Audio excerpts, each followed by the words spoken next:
if you can introduce yourself at the start and then go from there. Let me bring up your presentation. Let's full screen it for maximum effect. Off you go. So, I'm Jack Bird, and this is my final project pitch. So overall, I want this to be a airship-based design where you're on board the ship. There's like sort of underneath the deck. There's like side rooms with puzzles that need to be sort of solved or fixed or like something along that line. Mainly, I'll be focusing on the interior of the rooms for more of a visual sort of aspect.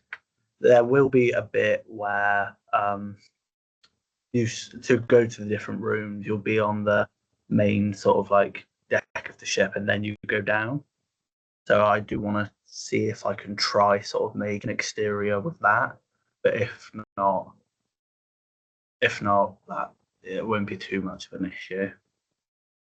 I'm mainly basing it off fantasy, like the more fantasy way of just like showing off airships, because I'm not really a fan of how they look in real life. I just feel like they look too top heavy and don't really go with the idea that I want to go with.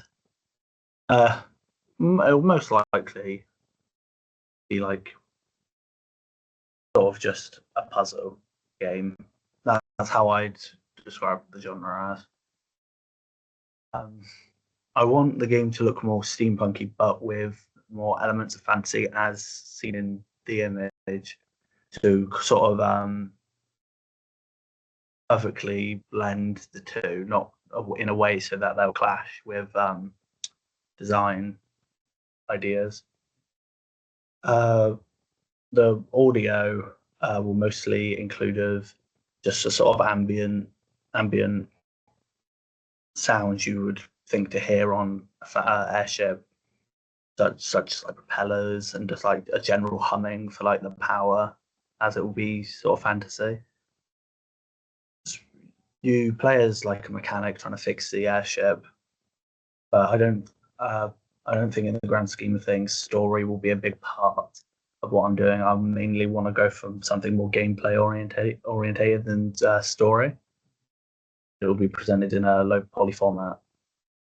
My inspiration is one day I decided I wanted to build an airship, and then I sort of went down the spiral of so the sort of idea of how they work, stuff like that, how they're sort of presented. So then that kind of turned into me wanting to do it for this project. I am also just generally intrigued by the idea of airships, such as the ones shown from Final Fantasy and the Skylander games. As my game won't really include characters or much of a story, there isn't an easy way for me to introduce like diversity and representation. But as I want to go for more of a gameplay stance, I don't feel like that's necessarily that important of inclusion, as my game doesn't really have characters per se.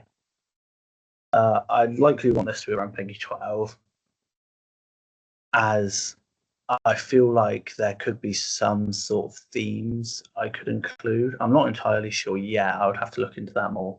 But of some sort of themes that I could or could not include to have it around like a certain age demographic. I would like there to be major like warnings for stuff like epilepsy and just general photosensitivity. Then also stuff like changing brightness and contrast for similar sort of reasons. My plan for the game is to be around a sort of 14 to 15 range, because of some of the themes violence could be included. So I want it to be an older audience, so then it wouldn't be as influential in a way.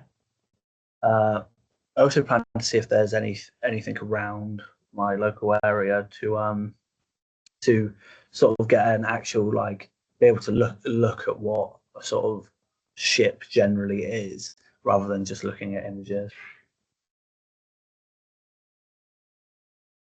I plan to use Trello to create a timeline of this project and I've already started developing that and also slowly making my way through what I need to. The resources I have access to: 3ds Max, Mudbox, Substance Painter, Unreal Engine, BandLab, and just general internet. Uh, uh, Generally, over this project, I do want to improve my just general skills of um, game development over this project, but especially with Unreal Engine, as I feel like I've sort of pushed that to the side, and then it's become my weakest sort of area. Um, I want to be able to become at least semi-confident and just at least know sometimes what I'm doing. And some threats to the project could be losing or corruption of files, and also general losing of and just stuff like that. I think that's it. Cool. All right. Thank you very much. If we can just escape out of this and open up your proposal just while we're talking, so I can just have a look at that. Yeah. That would be good. Let's pass that back over. I'll talk through it. So I have a few questions. I think what's really clear here is that you have an agenda, and the driving factor is obviously the kind of interest and personal interest in airships in it as a thing, which is great, and that's perfectly well validated as a reason for the basis of this project. And I think what's kind of interesting next is how you take it and where the design opportunities exist for you to kind of plan out the spaces and stuff, because it can be, I think you've got a nice kind of contained environment in terms of a space that the ship deck and going below deck and things means that you can't kind of overstretch in terms of the scale of that, because the actual thing itself can't be too big, right? What you need to work out then is like, what is it, the living space and the things that you make. I think, again, a really important next phase of the project before you get too far into it is to do some research into, like, as you said, actual ship-based designs and anything that you feel like will be relevant. So whilst you're talking about not really having that much of a story, I still think it's important to attach some story to this and to get an understanding of the bigger context as you play as a mechanic, for example, like you said, that's repairing this ship. That, like, is their living quarters reflective of their status on the ship? You might have much grander rooms, for example, for the ship's captain and things like that. So that kind of world building and storytelling and lore is really important, and that then will open up a lot of different scope for you for the way that you design it. So do you get what I mean? That's like something I think you should definitely look at, in terms of like, well, what is the space? What types of space do we need? Do we need like food storage areas? Do we need things that, and obviously there is still a scope that you can go too big. You could go like way too many rooms and things, and it could feel sparse. You talked about low poly. So are we talking there about something that's not ultra realistic? We're going for stylization. Yeah. Is that what's the justification for going that route? I just feel like when I've tried to do the sort of realistic thing, I haven't really felt like, I don't know how to word it, but I haven't really felt like proud of it. Okay. Yeah. So I feel like I just want to go for something. It's obviously a final project. I want to go for something I'm comfortable with and I know that I'll like. Yeah, that's perfectly reasonable. I think like then it affords you the ability to not necessarily go into super high levels of texture detail and things like that as well, right? So you can kind of stylize that side. So that's fine, perfectly justified. Yeah, that's all good. So my next question is, I think a lot of the things you talked about were really well thought through. I'm not sure about, you talked at one point about the potential for it to have combat potentially and therefore be a higher PEGI rating or a higher age rating than I maybe thought it was based on what you were talking about earlier on. Yeah. I feel like, you know, in the sense of what you discussed as someone who's repairing a ship, and maybe that's where the research and the context needs a bit more ironing out. It's like, if you're a mechanic repairing a ship and you're going on a quest, and let's say it's a pirate like looting type thing where you're stealing stuff and you're therefore in combat, it's a very different product to like a quest to rescue a princess or something. Do you know what I mean? So Yeah. it's worth thinking about that, like the wider lore. I'm not saying you have to be a story writer or kind of come up with that, but it will change the direction, and it will maybe, it could very easily, this game could be a very cozy kind of relaxing experience of like going around, getting resources, going to different places to get things to in order to upgrade the ship and so forth. Yeah. And it could be almost like one of those Stardew sort of, or like one of those, almost like a farming thing, in that you're like getting things to improve and like, you know, upgrades or whatever, as opposed to ransacking other people's stuff and engaging in combat. So it depends what suits you, but it's just something to be mindful of, I think, in terms of what is what it is that how the game will play out if it's a bigger project. And it's not to say that you need to then consider character design and all that stuff, because that's not part of your remit, but it will help inform the type of ship that it is. Because the examples you showed in your pitch were all quite friendly looking, quite chill. I think they looked like kind of, you know, there was you one that you made in Minecraft that was the origin point of this, and then these are all, I know the Final Fantasy is a bit more high fantasy, but that idea of they look kind of like, I don't know, more magical, I guess, or something. That's the kind of idea I want to go for. Yeah. And obviously this being a key inspiration image. So the more I think that you build into it, you also, another thing I think direction wise I'd recommend you do a lot of research into is steampunk at one point. Steampunk, what is your understanding of that genre, like in terms of how it's presented and what it kind of involves? Just a sort of like, I don't know if you call it steampunk, but what I was thinking is like where it looks like old technology, but it's very like ahead. I don't know if you'd call that steampunk there. But I get, totally, like a retro futuristic sort of crossover. As opposed to like this, the kind of much more sci-fi examples like this. No, I think that's important. What I got the sense of with yourself is that you're like, I'm not interested in anything that sort of feels future or has like a clean aesthetic. You want that kind of galleon sort of ship feeling. And that's where you've got to make sure again that contextually you have the right angle, because steampunk itself has the word punk in.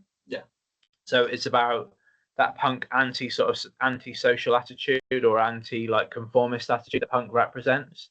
Whereas if it is that, maybe there's more signs to it being kind of rebellious and things like that, or there's elements in there that portray that, as opposed to the cleaner kind of just fantasy aesthetic that you maybe see in this example. So I mean, that's something to take it on board. But there's this magic meets old tech is what I gather what you're after. So more of that research I think is important. Again, I think what I would encourage you to do, because we've had someone do similar projects to this in the past. I think you talked a little bit about the idea of seeing this ship from the exterior view. That in itself, as we talked about before, is quite a lot of work. And if that's something that just then forms a backdrop of a menu or something, where you don't, in what you discussed as someone who's based on the deck of the ship, I think that's a lot of extra work for very little reward to model the whole thing. Now, if your interest lies in making the entire thing for an exterior shot, then so be it. But be aware that that's like a big undertaking, and could massively eat into your time. My recommendation would be to stick to what you talked about more passionately, which is the actual gameplay on the ship itself. And so by all means consider the whole thing and the look and the layout of the whole thing in sketch form and in like rough prototype or design form, but I think modeling and making should be focused on the spaces that you see and the areas where the character will interact and live. Does that make sense? You talked about the threat, like the idea. You also, what didn't come across is that you are progressing to university, or that's your plan, right? Yeah. Where is it you're going, and what course is it you're going? Southampton, Solent. Yeah. And just games are. Okay, games are. So, and the need for therefore for getting your head around Unreal a bit more before you go is so you feel more confident going there. Is Just it? so I feel like I've got as much out of this as I can. Yeah. I think that's the key thing. So your pipeline of going from 3ds Max, I presume is your software, isn't it? That you use, so 3ds to Substance and then to Unreal. Yeah. That consolidation of that process is something to really take on board. I think again, my next two recommendations would be to do the block out thing. So do like a prototype to get the sense of scale and the types of rooms, and that should be informed by research. So looking at boat layouts and everything, and then also to which was sort of completely to then make a couple of smaller assets just so you get a sense of like visually where you're going. Yeah. So it could be, let's say, a small thing like a lantern or a cannon or whatever it might be. That's something that makes that part of it, and so you just get familiar with, or refamiliarize yourself with that pipeline process. Yeah. But yeah, other than that, I think this is great. And you've, as I said, you've checked your proposal. That's all filled in. If you could add a few more sources at this point to here, yeah, before you add it to your site, just so that, like, all those example images that you just referenced in the pitch, for example, are important. Clearly, you talked about Final Fantasy. We've discussed Guns of Icarus as a relevant sort of source of inspiration, and then any other things that then talk about the genre, if it does become steampunk or some sort of retro futurism or whatever else you may look at. So try and get a few more sources here, and then I know that you'll build the rest of it on your bibliography page on your website. But this should, if you can say that on here, we've said context and research, and to add research. But yeah, I think on here say that I will cite further sources and add that to my bibliography page. Yeah. But try and give us quite a few more here, okay? And then add that there. All right. Okay. Do you have any questions for me or anything that you're not sure about? Right. In which case, well done. We will stop recording at this point in the meeting.